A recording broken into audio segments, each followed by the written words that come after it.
At FAMI, our mission is to promote savings mobilization and advocate investment literacy among all Filipinos.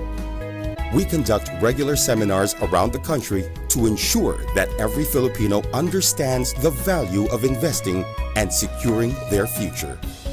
We want people to understand that a fulfilling investment takes time and patience, and taking the long-term view will prove to be a very rewarding experience.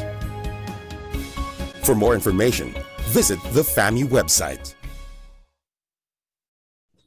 All right, good afternoon, everyone. Welcome to the second part of our financial empowerment session.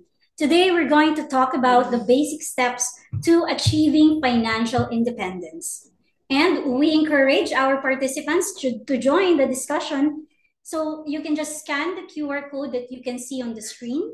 Okay, and you may also go to the link that we will plug in the chat box. Okay, so just go to www.menti.com.ph, okay, and you can input the code 79521026. There you go. Now, the top 3 winners of today's session will receive special gift items from FAMI. My name is Ruth Chaneco, okay, training manager at First Metro Asset Management. So what's in store for our participants this afternoon? We will help you determine the path to financial stability. And we will also walk you through the steps in achieving the financial security, financial independence, and financial freedom. By popular request, we are having Ms. Gina Goco Morales. Good afternoon, everyone. And we're having her again to talk more about the House of Financial Stability.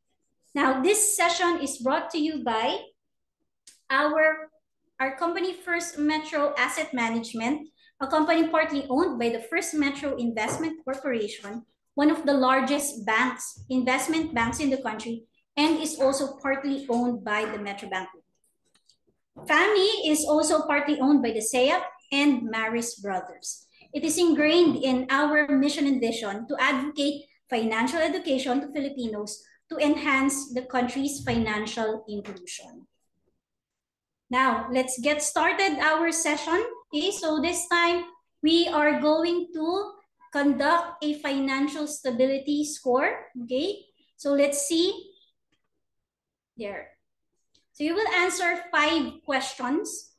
Okay, and we will determine whether or not you are financially secure. Okay, so you have to count how many times you're going to answer this question. So if you score 4 to 5, then definitely you are in the path to financial security. Okay, so for those who are joining for the first time, just scan the QR code again that you can see on the screen.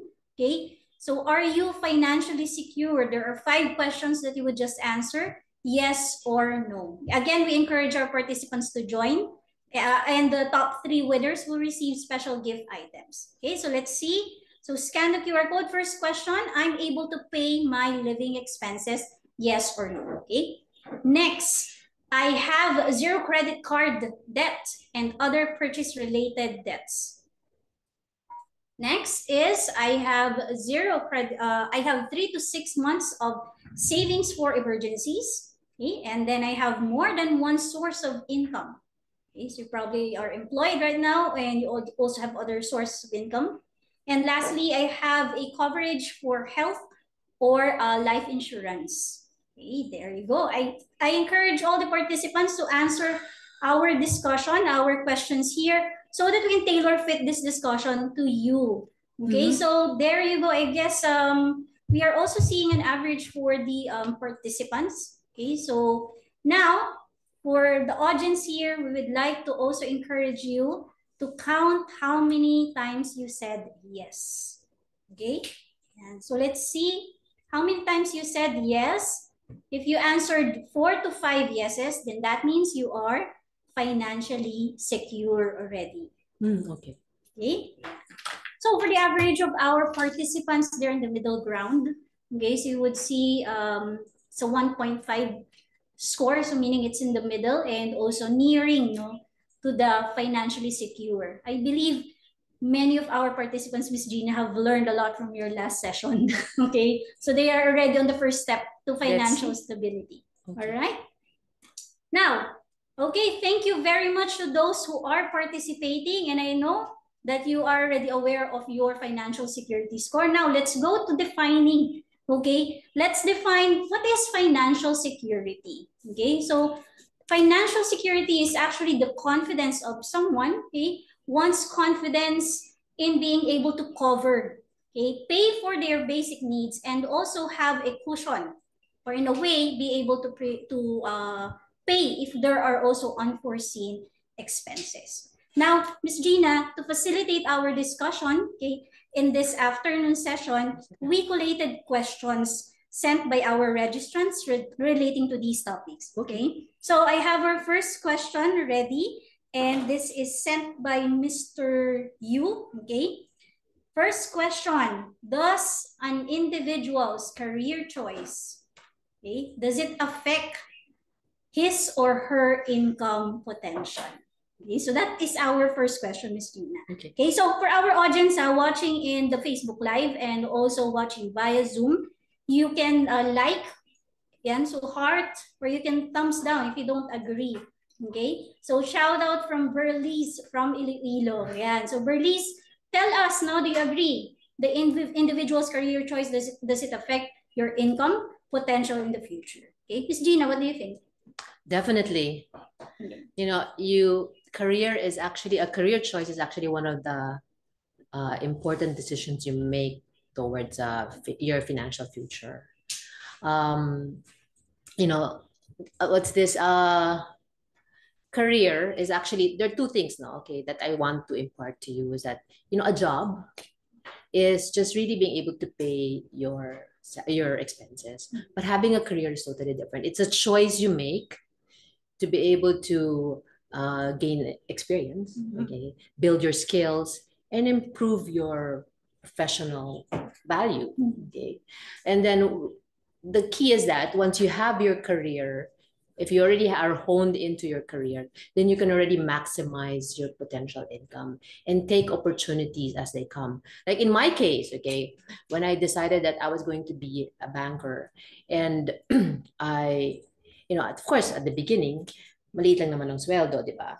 But then eventually, as I started gaining experience and started honing on my skill and taking advantage of the opportunities that came, then I started building on my asset base. I started maximizing on my income and building on my asset base and taking opportunities of the benefits that were provided to me. So that actually allowed me to actually, again, expand my income and generate more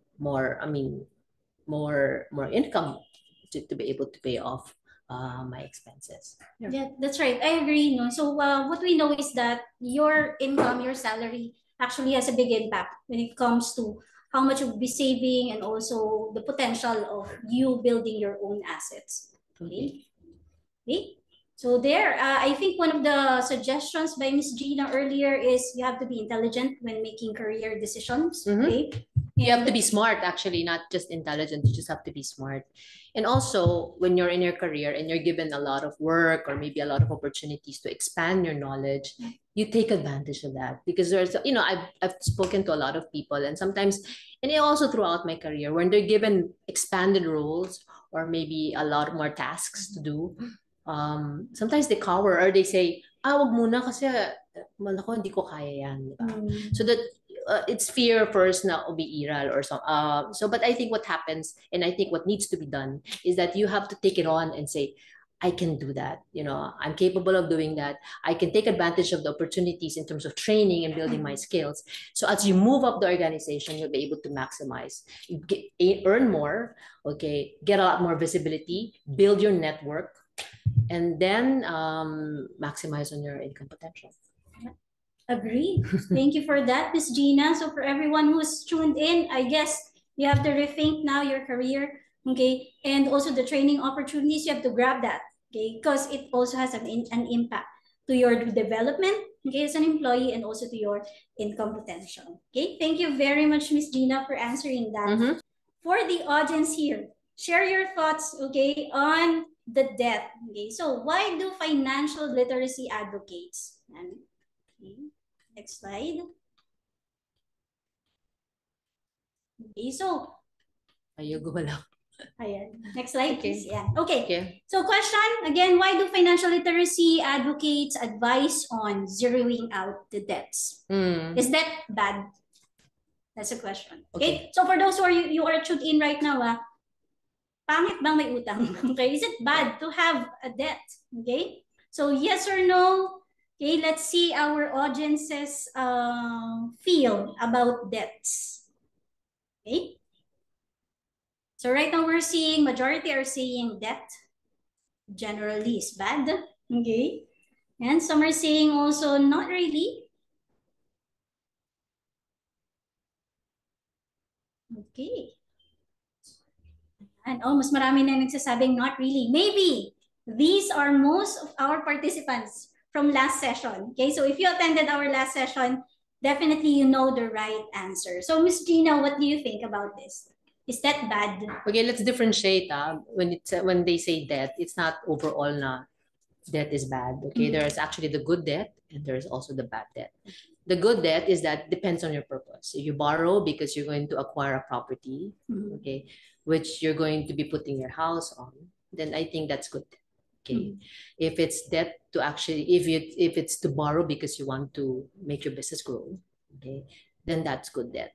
Okay, the thing though is that what you need to take note is that the interest that you're paying, okay, in terms of your debt, if you put it into your house or you put it into your business, your returns should actually be higher than what you're paying in terms of interest. Okay.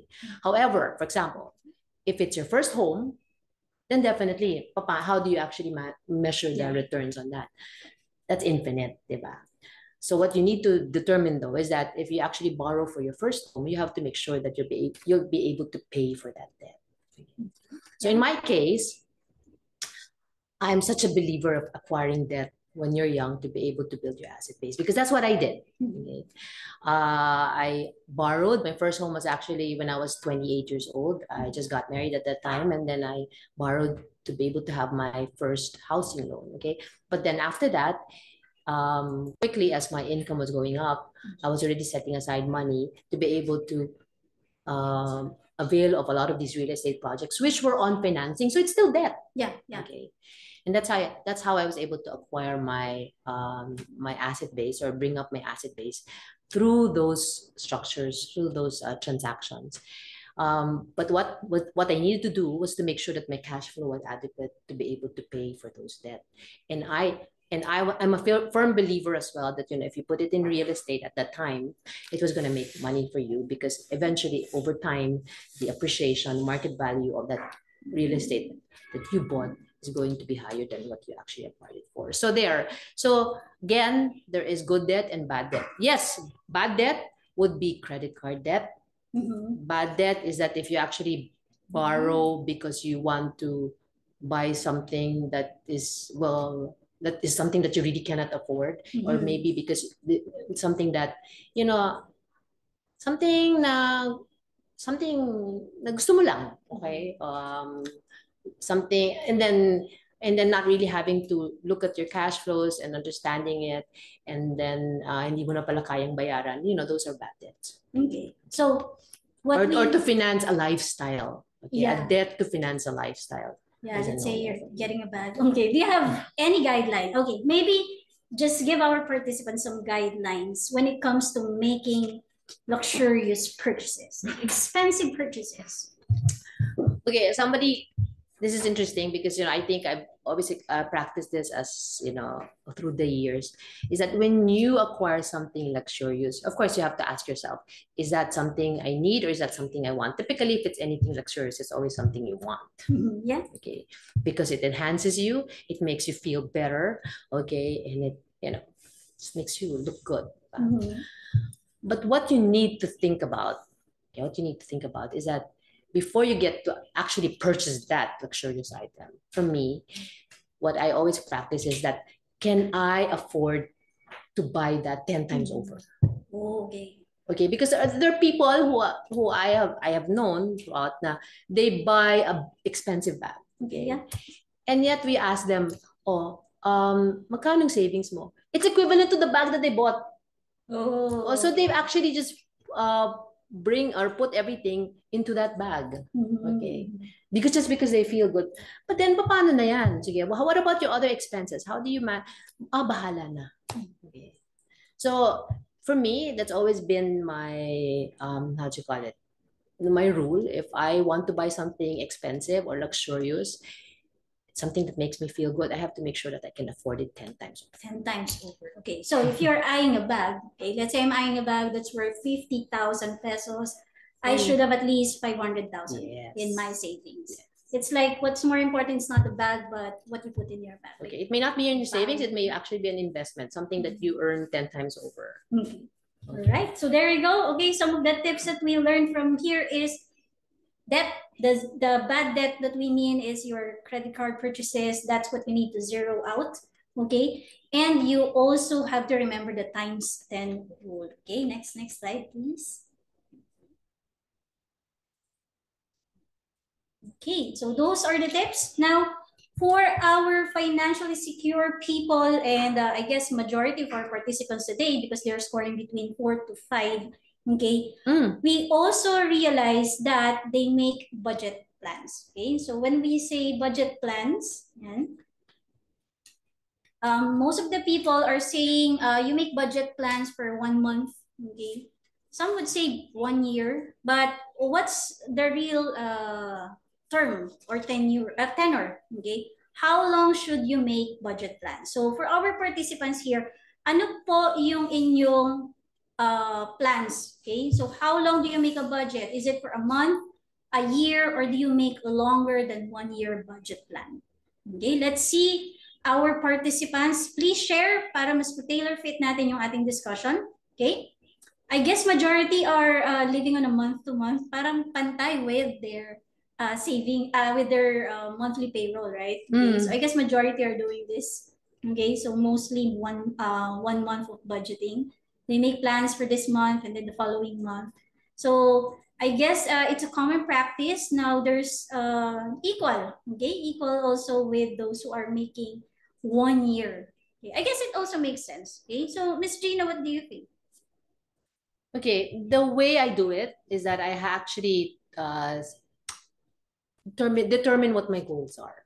Okay, so I sit down, and these are like 5-year goals. Okay, I determine what my goals are over the 5 years, and then the tactical way to do it is to actually put up a budget to be able to support and align those goals. So which means that I have a budget. Okay, I have a 5-year goal, but I have a budget for 1 year. Okay, and sometimes you can even actually have a budget for 5 years. But the reason why I'm putting it into 1 year is that, you always have to revisit your goals.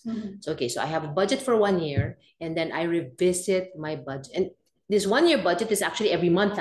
Oh, okay. This 1 year budget is every month. And then I revisit my budget on a regular basis. In fact, I revisit it on a monthly basis. So everything is aligned. Your goals, okay, your budget and how you're going to execute it.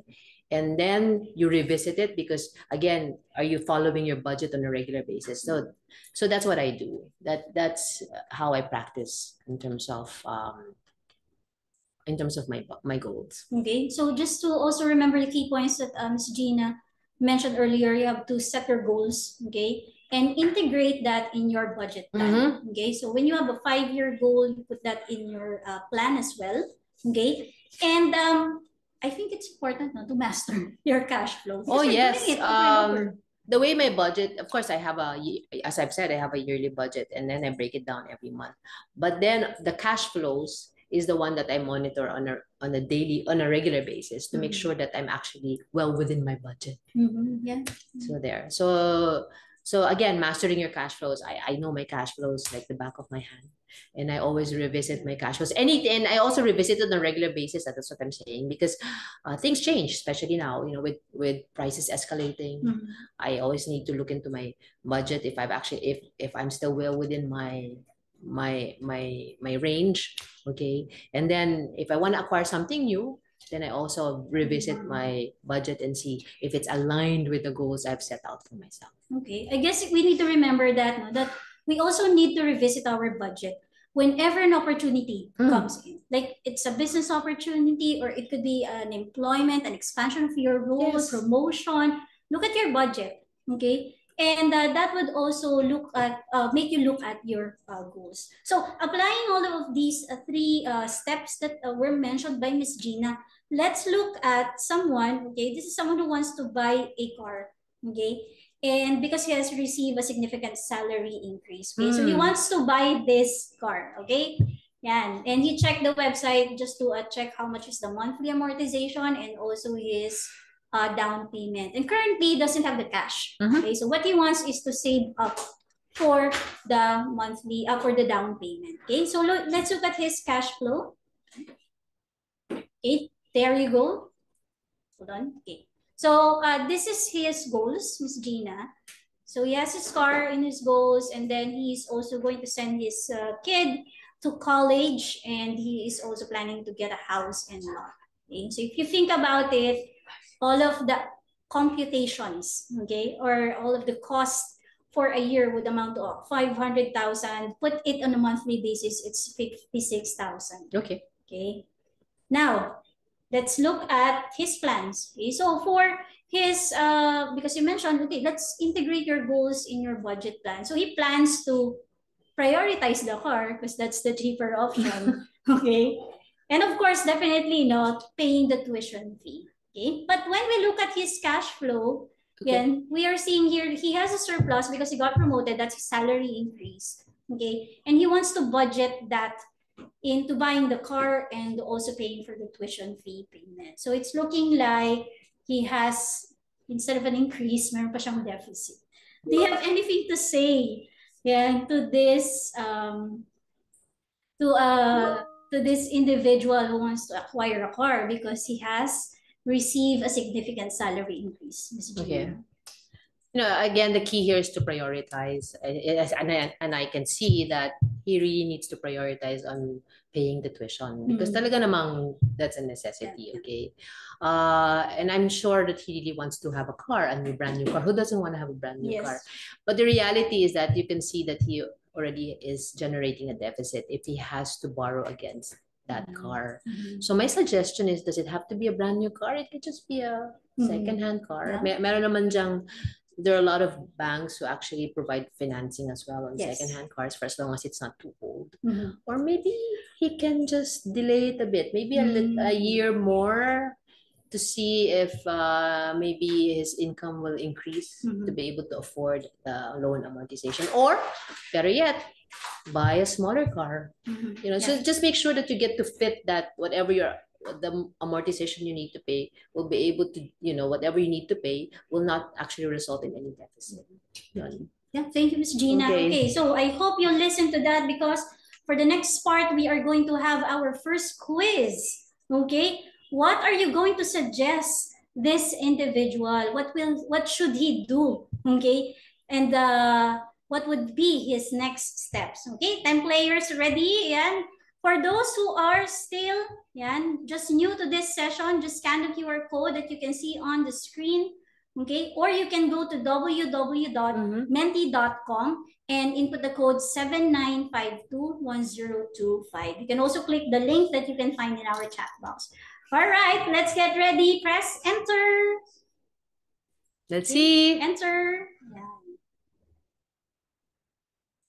Titingnan natin kung let's see. Oo nga. Okay. So what is the most suitable step for this individual? Choose all the correct answers. Okay. I hope you listened. So would he opt for a car with a lower monthly payment? Okay, could be a second-hand car or a smaller car. Yeah. All right, I guess all of our participants are listening. What did they say? Okay. So all of them answered either opt for a car with lower monthly payment, revisit your goals, yes. Make sure that you're buying something that's feasible against your budget. And lastly, again, going back, making intelligent career decisions. Strive more, okay? Work harder, Okay, so that you would be able to afford that car. Okay, thank you very much to those who have participated. Let's see kung meron pong, let's see our leaderboard. Ayan. Okay. For our participants who will win this game, you can send us an email to trainings@fami.com.ph, okay? Or you can send us a message via chat. Okay, leading is Grace, Ina, and Snuggles. Okay, yan. Sino kaya si Snuggles? Okay. Yeah. So, what we have covered so far is before you become a financially independent individual, you have to be financially secure. Okay, so that means making intelligent career decisions so that you increase your income. It also would contribute to you building your wealth. And the second one is to make sure that you manage your debt, okay? And as much zero out your bad debts. And lastly, okay, but not the least, always master your cash flow, integrate your plans integrate your goals in your budget plans. Okay, so that's what we have learned so far. Now the question is, how do we become financially independent? Okay, so maybe Miss Gina, how do you define a financially independent person? Okay. Okay. Well, for me, financial independence means when your savings and your investments will suffice, will generate enough income for you not to rely on having to work. Having to work full-time. Full-time. Okay. Full-time. Kasi, I mean, you can work, but you don't necessarily have to just be an employee or do it full-time. So there. That's it. That's the definition of financial independence for me. Thank you so much, Miss Gina. I think if we learned something from our first session last March is that we build our wealth, we build our assets, and the earnings from those assets should be sufficient enough to cover our expenses without us needing to work on a full-time or like a 9 to 5, 9 to 6 basis. Okay, now let's find out if our audience naman are financially independent. So this time you're going to answer again 5 questions, okay? And let's see if you are on your way to financially independence, okay? So if you're going to score 4 to 5 here, definitely you are more leaning towards financial independence, okay? So first question is, I invest in stocks, bonds, mutual funds, UITF, MP2, etc. Okay, that would also include real estate. I paid off all my debts. Okay, and when we say debts, the zero, the bad, and also the good. Okay, my career paid enough so that I could live the lifestyle I want. Okay, I have enough money and assets that I no longer need to work. And lastly, money is no longer a concern in maintaining my lifestyle. Wow. Okay. So, kung 4 to 5 ang score mo dito, you're already financially independent. Okay, let's wait for our participants. And there's no right or wrong answer during this part because as we know, we should have, okay, built our assets so that we can achieve financial independence. Okay, so that's what we are going to learn in a few. Okay, so let's see from our audience. I guess majority of our audience are investing, okay? But a few have already paid their debts. Some also believe that they are on the right career, okay? Which makes them pay for their lifestyle. But a very few have enough money, okay? So that they don't need to work. And very few also no longer, okay? Money is no longer a concern, okay? So very few lang. I guess that's okay for our participants because that's the purpose of this session this afternoon. Okay. All right. Okay. So first question this time is from Mr. Vincent. Okay. Yan. He is asking, how long did it take you to reach financial independence? Okay. So when we say how long, he's talking about years. Like, how long did you wait? Certainly. Certainly. How long for me? Mr. Vincent, hello. Good afternoon. It took me years to gain financial independence.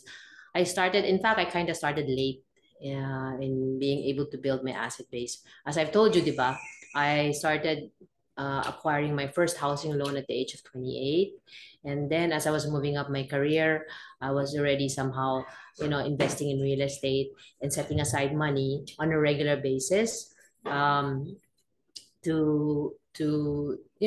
a regular basis in investments and in mutual funds.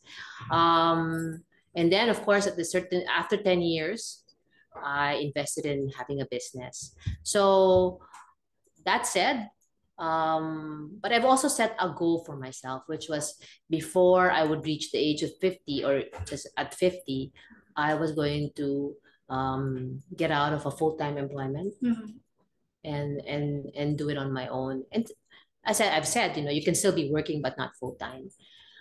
So I was able to achieve that at the age of 50.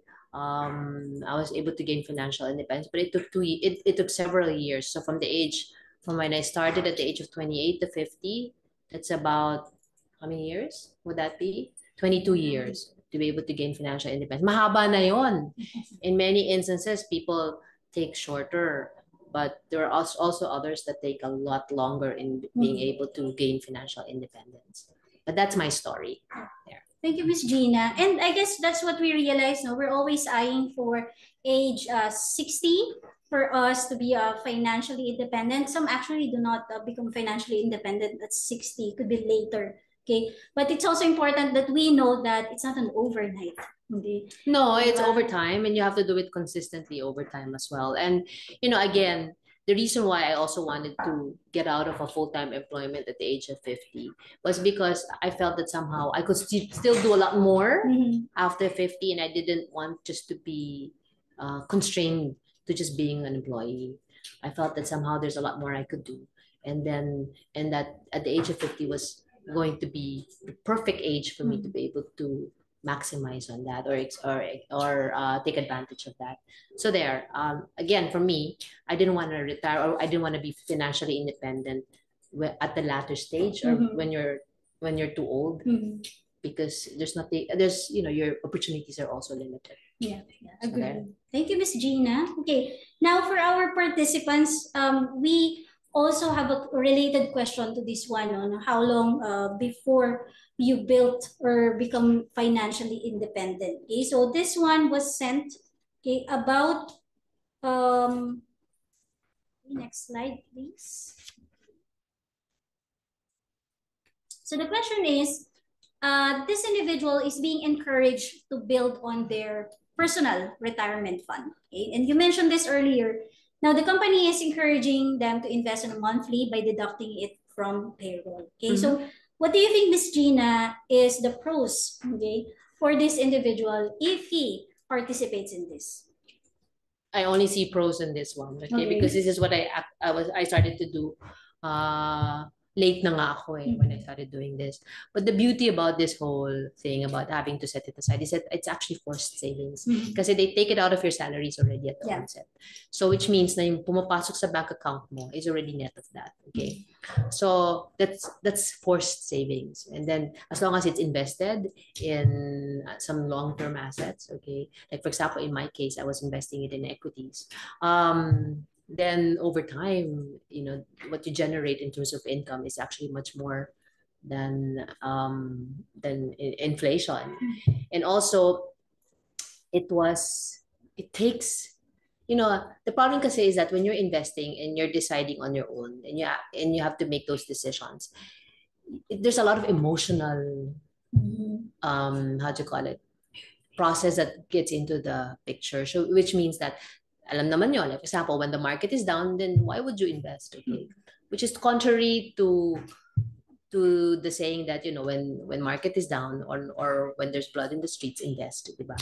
So here in this particular case, it's automated, so it takes the emotions out, and that's the beauty of it all. It's automated. It takes it out from your salary, and automatically you get to invest it. So, and over time, you will be able to reap the benefits of that. In fact, when I retired finally, I was so surprised as to how much I was already putting aside on a monthly basis on this particular scheme, which pleasantly surprised. So I encourage everybody, especially if you're an employee, just do this on a regular basis.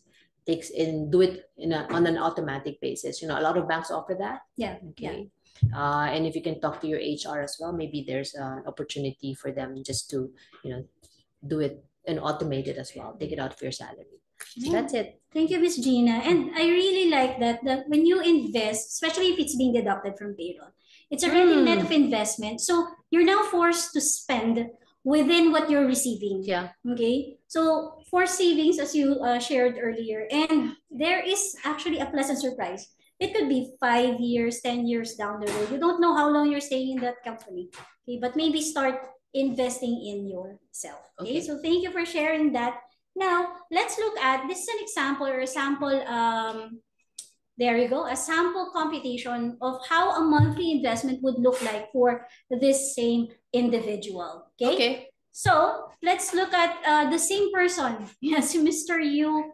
He has an income of 70,000. His monthly expense is 50,000, and he received a significant increase of 20,000 pesos. Okay, so instead of buying a car, what he did is he started funding his retirement. Okay, so he's paying tuition fee for his kid, but the remainder of the 20,000 is invested in his own retirement fund. Okay, so this is a good example, no, of what Miss Gina, what Miss Gina has shared earlier. Okay. Can we be okay? Okay.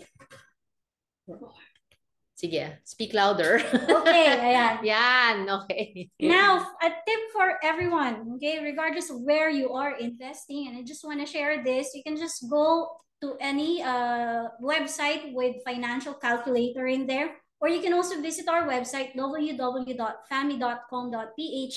There is a tool there on financial calculator, and you can compute the future value of your investment, okay? So just make probably a rate, okay, of a return of your investment. So say you invested initially 5,000, you're putting a portion, okay, very small portion, 1,500 versus 70,000 income of Mr. Yu kanina, okay? And for how long you're going to stay invested. So meaning you will do that consistently, okay?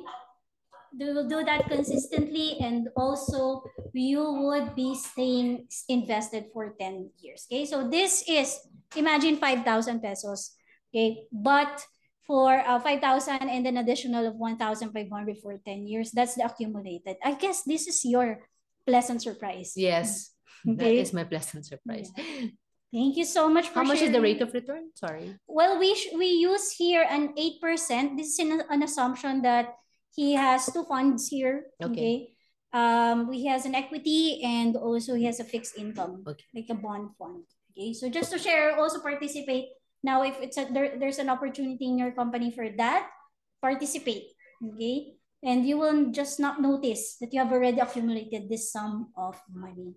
Okay. There you go. All right. Thank you so much.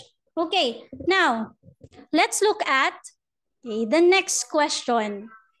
And from the last session, there was a question about someone who's who wants to focus on getting real estate. Okay. So at this point, this someone is saying, I'm planning to get a mortgage for a condo so I can generate a rental income, but I don't know if I can sustain paying it. Okay. Interesting question. Okay. So this time we're going to talk about how you're going to use, okay, borrowing, leverage, okay, and accumulate or create a real estate or build your real estate property. Okay, yeah. So now let's look at the cash flow of this person muna. Yan. So for this individual, what we can suggest is two things. You can go to the metrobank.com.ph, okay, and you can also go to other banks. They actually have loan calculator, okay. Yeah. So maybe you could just estimate, no, how much. Let's start off first with that. How much would be the value, okay, of the property that you are eyeing, okay? And then you put that in there, and how long you're going to pay for that property, and the interest rate fixing period, and lastly is your gross monthly income. So after computation, Miss Gina, this is what we found out. For a loan amount of 10 million pesos, the estimated monthly amortization is about 80,000 pesos. Okay. Yes. Yeah. However, the income requirement is 200,000. Okay. Do you have any suggestion for this individual, Miss Gina? Okay. That's just what are the facts again? He needs to borrow money. Yeah, he wants to borrow, he wants to get a condo. The condo is 10 million pesos. Okay, the condo is 10 million pesos and his monthly amortization is 80,000, but his Yeah. monthly income is 100,000. Okay. See, the thing is that, let's put it this way. 80,000 ang binabayaran mo for your monthly amortization. That's already 80% of what your monthly income is, okay? There's a rule of thumb that we use, okay, which is dapat if you're going to be borrowing, you can borrow maximum of 30% of what your monthly income is. Okay, so in this particular aspect, he can only afford to pay monthly amortization of about 30,000 pesos. So the answer to this is that maybe he should wait until his income is higher to afford the condo. Or maybe if he has actually some money put aside, then maybe he can just put a bigger down so that at least his loan amount is going to be smaller. The key is again 30% of what your monthly income is that can be allocated to paying debt. Okay, so he has long ways to go. Yeah. Okay.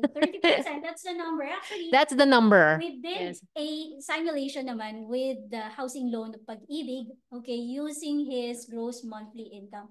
And as you can see here, the suggestion is that this individual can have a maximum loan of 30,000 pesos. Okay, which is actually what Ms. Yes, the rule of thumb, yes. Yeah, the rule of thumb. I guess that's just a number that we need to remember.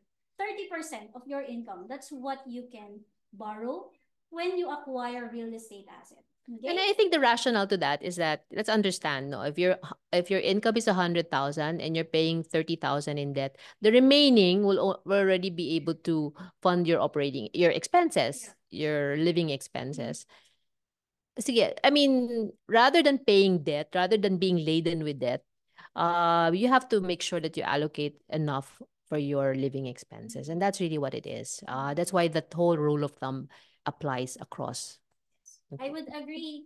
I would agree with that, Miss Gina. And also, just to also share for the others, okay, if you're thinking about borrowing money, okay, regardless, now if we're talking about Pag-ibig, GSIS, bank loans, remember this, you should still have a cover for your living expenses, and that should be 70% of your income. Okay, thank you for that, Miss Gina, and for our audience, okay, I hope we are taking notes, okay, of these things that we are learning, okay, so far, because we're already towards the financial independence. Now, here's a question of an individual who's planning to retire soon. Okay, so sabi niya, how do I retire soon as an OFW? I have 1 million retirement fund. I also have, I'm going to receive SSS pension and also have a property. Ms. Gina, do you think this will be enough? Okay. Yeah. So depends on how much his living expenses will be. Okay, I already thought about that. Okay, so we made an estimate of his living expenses. Okay, as an OFW living back here in the Philippines. Okay, so here is the list of all his expenses, roughly around 50% of what he is making right now. Okay, so that's our estimate or the expected expense of Mr. Virgilio upon his immediate retirement at 50. Okay. So 50,000 in living expenses. Yes, Okay. living expenses. Meron pa siyang discretionary of 5,000. So may buffer siya. Okay. Okay. Okay. So for you, those who are also tuned in Facebook and also Zoom, do you think this is the accurate? Okay, this is the accurate basic expense for you. Okay, as a retired individual at 50. Now, let's see. Okay, this time, we also want to look at the sources of his income. He shared earlier that he is going to receive pension, okay, and also he's going to receive, he has a 1.8 retirement fund. Okay, so if we suggest that we invest that, okay, so we will have this amount of income. And you also have his rental property. Do you think this is correct, Ms. Gina? Roughly a 5% potential rental income from that's where it is, maybe 5 to 6% in terms of return on properties. But again, of course, that depends also on the area. Okay. Okay. I guess. But that's where it is, for about 5 to 6% in terms of rental income.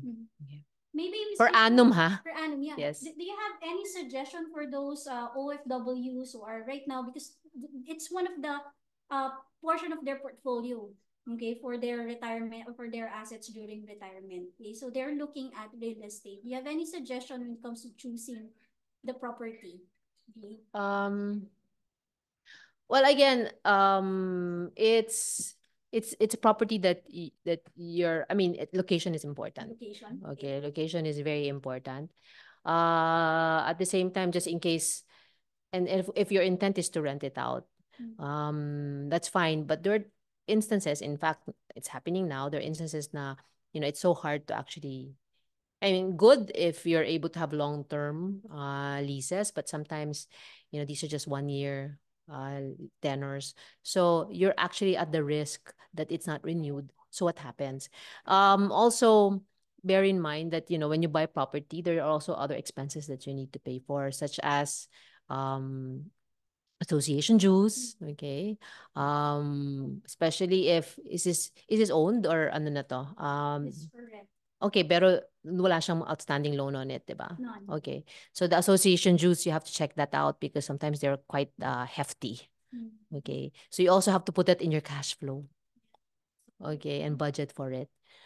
So their location, and make sure that you're aware of what the other expenses will be. At the same time, when you're trying to lease it, just bear in mind that if you're expecting that it's going to be renewed over time, I think that you're running the risk that it might not be the case. So that's why location is very important. So there, just make sure that you have to have a buffer just in case that rental property is not renewed. Okay, thank you for sharing that, Miss Gina. Okay, so for our OFWs, and even if you're not an OFW, this actually applies to you. Now, I want everyone to also focus that when you're planning to retire soon, you need to make estimations about your future income. Okay, this is because you're not working anymore. Okay, so there's a portion also there on other sources. Okay, so what are the other sources of income for OFWs? Just to share, some, they have grocery stores, sari-sari stores. They also have water stations. You need to come up with other sources of income that would generate you monthly, okay? Monthly income that would also be replacing what you earn as an OFW. I guess this is possible for Mr. Virgilio to retire if he is spending, or his spending is only 50% of what he is making right now. Okay. But can I also make a suggestion that in the retirement fund, since it's a retirement fund and your interest rate is just assuming it's just 5%, maybe you can look for another investment outlet that generates higher than inflation. Kasi if you look at that, that's just 5%. And what is inflation now? So you always have to take note of that. Inflation is the killer. Okay. So you have to always make sure that what you're putting your money in should generate higher than inflation. Do you have any suggestions on where else can you put a portion of his retirement fund other than time deposits? Depends, actually. It depends on what his risk profile is. Okay. If he is moderate, I think what he can do is maybe add a little, do a portfolio allocation. So which means to say put a certain portion in time deposit, but at the same time put maybe 10 or 20% into equities, and then do a combined return on a regular basis to reassess it. Yeah. Okay. Now, for those who are listening, I hope you took note of that. It's not just enough to just put it in one asset. Okay. You can actually put your retirement fund in a portfolio. Yes, and diversify. Yes, in different asset classes, and then just compute what the return is on a combined basis. Yeah. Yes. Thanks for sharing that, Ms. Gina. Okay. Okay. Because there was a question. Let's see the next one. Now, let's continue down the road for a question naman from Mr. Tuazon. Okay, so In the case of Mr. Tuazon, he's also 15 now, but he's asking if it's still possible to be financially independent at 60. Okay, so what we did for this one is, for us to make suggestion, we also did an estimate of his future expenses, okay, and his future SSS benefit. Okay, let's assume that Mr. Tuazon is making 100,000, and then Now, his, making 100,000 now? by the time he retires. By the at time he 60. retires, okay.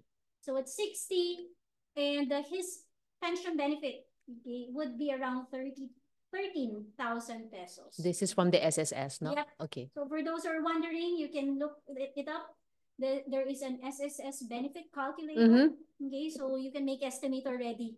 Okay, like what we did for Mr. Virgilio and Mr. Tuazon. Okay. Okay. So this what he is actually considering is he wants to continue. He currently has been investing for his retirement fund. We can just use the same cash flow just like earlier. And he's still paying another property, okay, which is 18,000 pesos per month. Okay, so retirement fund, he's investing 11,000 plus, and then for the property, he's paying 18,000. Okay, so that's his budget. He's not sending a kid anymore at 50. He's done with that. No more expenses. Okay, so he's really more on building his asset base now. Okay. Now, we did a future value calculator for this one. Again, Miss Gina. So just like what we did for the investor earlier. Okay. So the future value of his retirement fund, investing at 11,600 with a rate of 8% for 15 years is 3.85 million. Okay. And his property, actually the property value is 1.5 million. Okay. Currently. Okay. Yeah. Now, we want to integrate that, so let's integrate again in the budget, okay? And we have to also be realistic. Sabi mo kanina, Miss Gina, factor in inflation. Correct. So always. We factor in inflation also with the cost of living of Mr. Tuazon. Okay. Oh, sorry, this is Mr. Nuesto pala. Okay. Let's see. Okay. So here, factoring inflation of 3.5%, this is the total of his expenses. Okay. So we can see he's spending 15,000 on groceries 10 years from now, no? Assuming, okay. And his utilities at 15,000, transportation of 7,000, health and maintenance, kasi by that time he's going to be 60, no? Is 15,000 and entertainment, travel, and eating out at 15,000. In total, it's about 67,000 a month. And then he has a buffer of about 5,000. So then, barring any increases, okay, so the total expenses would be 72,000 per month. Okay. Okay. Sige. Now, we also look at his retirement portfolio. This is what he has. Okay. So his retirement pay, we made a computation for his future retirement pay. Okay. So under the retirement pay law, then he is going to get about 1.8 okay. million, okay, the minimum. And then the SSS, just like what we showed earlier, he also has the future value of investment after 10 years at 3.85 million. And then he has other sources of income. So just to also share, Mr. Nuesto here is an academe, okay? And we estimated that if he teaches for 2 hours twice a week, with a rate of, I believe it's 1,750. Okay, so that would be around an income of 12,000. Okay. So he's not really working full time. Okay. And lastly, the property that we mentioned, originally it's 1.5 million. Okay, but because of after 10 years, his property value has grown to 2 million pesos. All right. All right. Do you have any suggestion now for Mr. Nuesto? We have a suggestion earlier. We applied already what you were saying. But this time, he is already at age 60. Okay? And we need to make sure that we are going to cover, okay, his 72,000 peso expenses. Okay, let's see. Can you talk more about the suggestions here, Ms. Gina? My suggestion here is that, again, at that age, at 60, you already have acquired some assets, no? So my suggestion is to make your assets work for you. So maybe the property that he has acquired that has already gained in terms of market value, he needs to somehow do something with it so he can generate income. So he can convert it into a farm. Is it okay? The property, or he could be able to somehow, depends on where it is, he can be able to rent it out. Okay. So he generates some income from that. And I think what you're estimating here is that it's going to be something like 20,000, correct? Okay. And then also, with the retirement fund he has, he can be able to buy maybe another property that will be able to generate rental income as well. So again, it really, and then of course his employment retirement pay of 1.8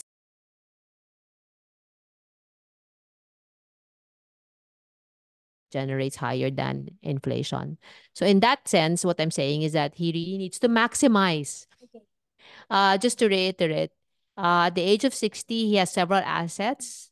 First of all is the property that he can convert into something that is income generating. He can actually turn it into a farm or maybe lease it out so he gets rental income. And then from the retirement fund, he can perhaps even buy another property that will generate another rental income. A lot of the OFWs, or maybe I've noticed, is that they buy property and they build, yung mga what do you call it? Four-door apartments, okay, and then they lease it out and they rent it out, okay, so they generate income from that. And then also for his retirement fund of about 1.875, he can invest it in higher yielding instruments or funds that generate higher than inflation. So thereabouts, he's going to generate something like an estimate of about 72,000, which somehow covers his basic expenses of 72. So that's really just what it is. You just make your assets work for you. Thank you, Ms. Gina. Okay. Okay, I guess what we learned here is, again, you should diversify, okay, your assets, and at the same time you make sure that you find other investments. Like, you don't leave some of your money just in cash, but put it somewhere else. Even if you're already retired, don't be afraid to invest. Okay, that's what we're seeing here. You still need to invest it, okay, because you should be able to pay for your expenses that has already inflated, okay, after 10 years. So there you go, Mr. Nuesto. This is the answer to your question, and we hope this has helped you. All right. Now, for our participants, I hope we have already summed up, okay, all of the things that we have learned. Okay, so far we have talked about how to achieve financial independence is to automate your investments. Okay, so make sure that it's easier, okay, for you to invest, and at the same time, there's a forced savings for you, and it makes you strive more, okay? And then use your debt as a leverage. So you can do that if you want to retire immediately, or you can retire after 10 years. What's more important is to make sure that you have a portfolio, or you have already estimated your future expense and also your future income, okay? Now, for the last part, okay, we are going to discuss financial freedom, okay? So everyone is already aware, okay, that's the what's and how's of financial independence. But what about financial freedom? Okay, so maybe, Miss Gina, I just have a question for you this time. Do you consider yourself financially independent or financially free? I still have financial constraints, okay?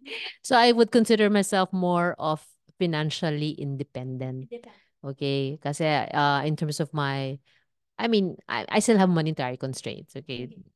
But essentially what I'm saying is that I would like to actually attain financial freedom, and that's where we really need to go for, okay? That is the aspiration. Okay. And then financial freedom also, because again, the definition of financial freedom is to make life choices without any monetary constraints, di ba?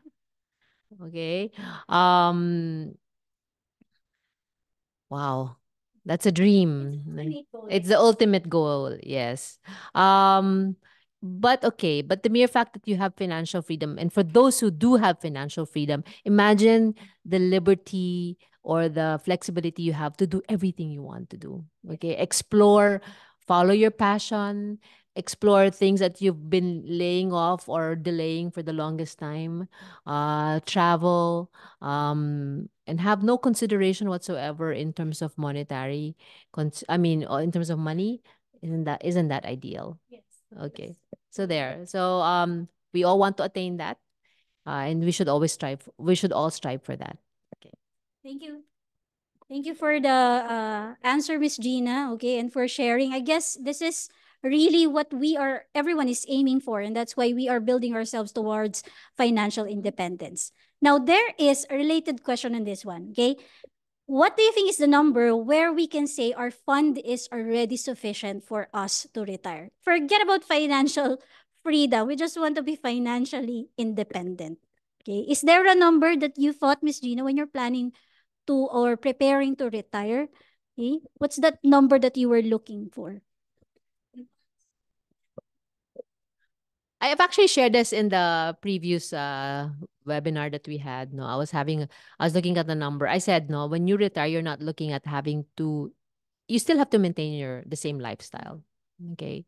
So, but there's a rule of thumb as well that whatever your expenses are now, and when you retire, you're gonna be like spending 80% of it.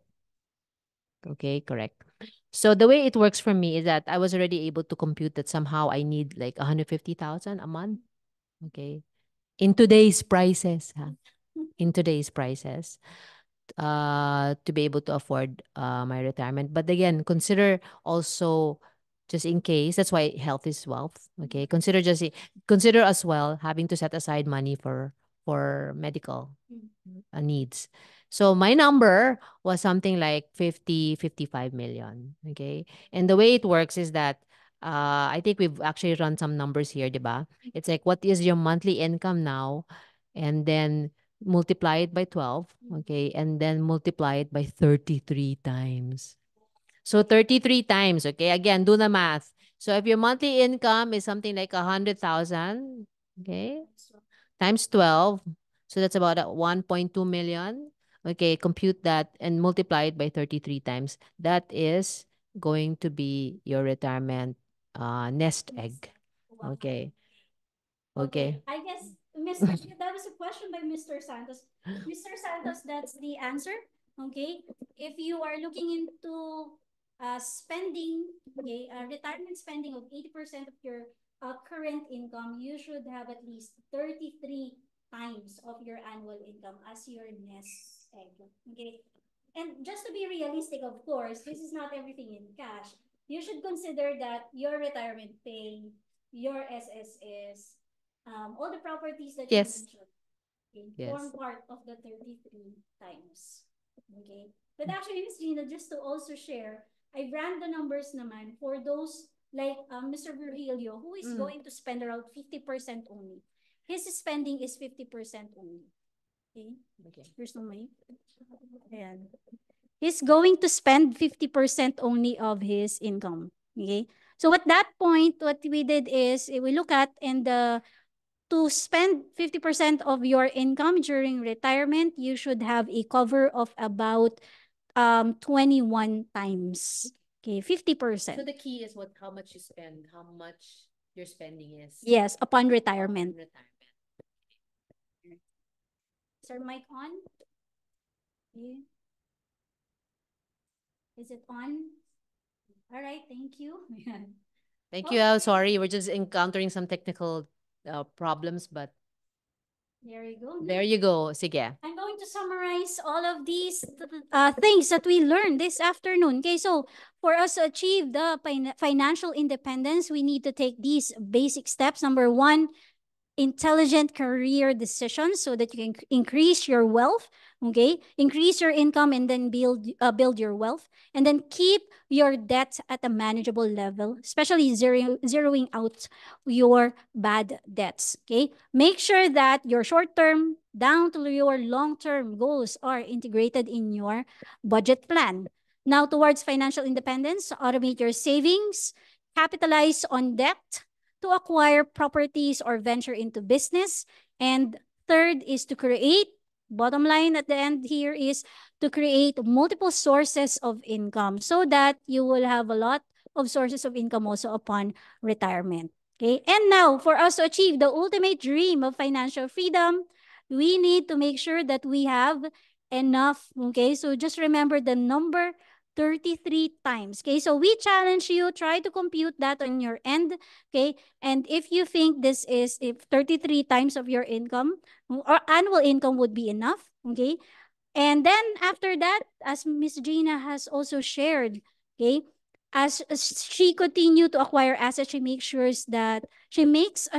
that the value of her assets also increases. Okay, so she also mentioned that at a certain age, okay, yeah, and she has already paid off the debt. Maybe for every one of us here to achieve ultimate financial freedom, we should also set an age like Miss Gina on when we are going to pay off all of our debts. Okay. Yeah. So again, thank you so much, Miss Gina, for sharing your insights today. We would like to encourage our participants to take your first step today, okay? And you can also visit our website, www.fami.com.ph, okay? We are first a Metro Asset Management Incorporated, and we are the asset management of 9 mutual funds, okay? And our number one performing fund is our Focus Dynamic Fund, okay? You can open an account online for as low as 5,000 pesos with additional of 1,000 pesos. Just go to fami.com.ph/AOF for individuals. And you can also actually open a joint account with your husband or your child, okay? Even if you are not, we don't have face-to-face, okay? So it's via online only. Okay, so those are the 3 steps. So just upload copy of your ID, submit all the requirements, and you will have an online interview with your certified investment solicitor. Okay.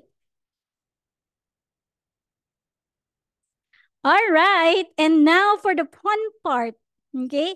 I hope everyone has listened properly. And this time, this is the last question of our game. So reminders, pwede na kayong humabol. Just scan the QR code that you can see on the screen. Even if you're just coming in, you just need to be fast and also correct. Okay, scan the QR code that you can see on the screen and let's play this game. Okay, let's see for the last question. Yeah, we need one more player. There you go. Let's press enter. More players are coming in. Yan. Okay. So for the last question is, which of these, okay, should you always do, okay, as you practice the basic steps in achieving financial independence? Okay, so what are the choices here? Okay, you can see the choices in the screen. And you need to create multiple assets, use debt or leverage on debt, okay? Or last but not the least, master the cash flow management. I guess only 3 people got it right, okay? If you notice, the common theme in all of these steps is to check the cash flow. Regularly. Yes. That's it, okay? So let's see our top 3 winners at the end of this game. So the top 3, congratulations, ayan, will receive special Fami gift items. If you're on Facebook, please send us an email at trainings@fami.com.ph, okay?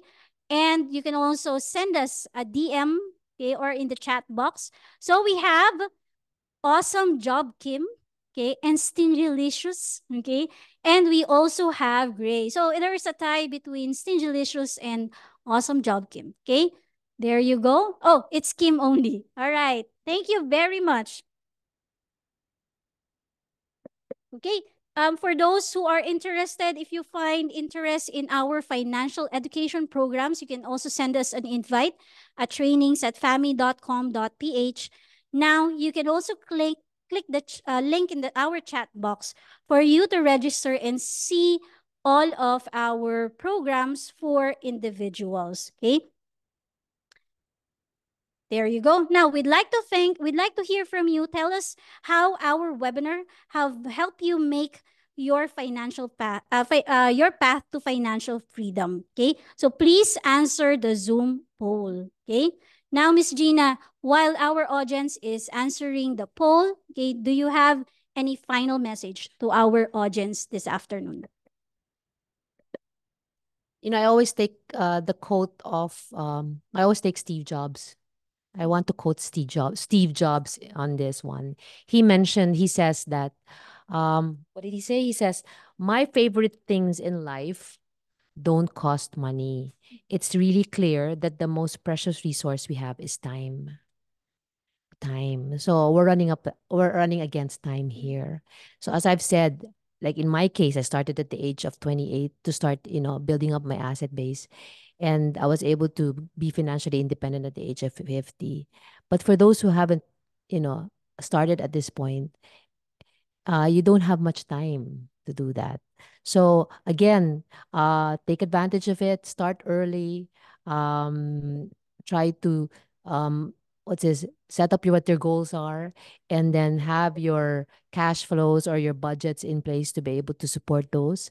Revisit your cash flows on a regular basis, and then as well, invest smart. Okay, invest in assets that don't depreciate in terms against inflation, and then you'll be able to build an asset base that will do well for you in your retirement.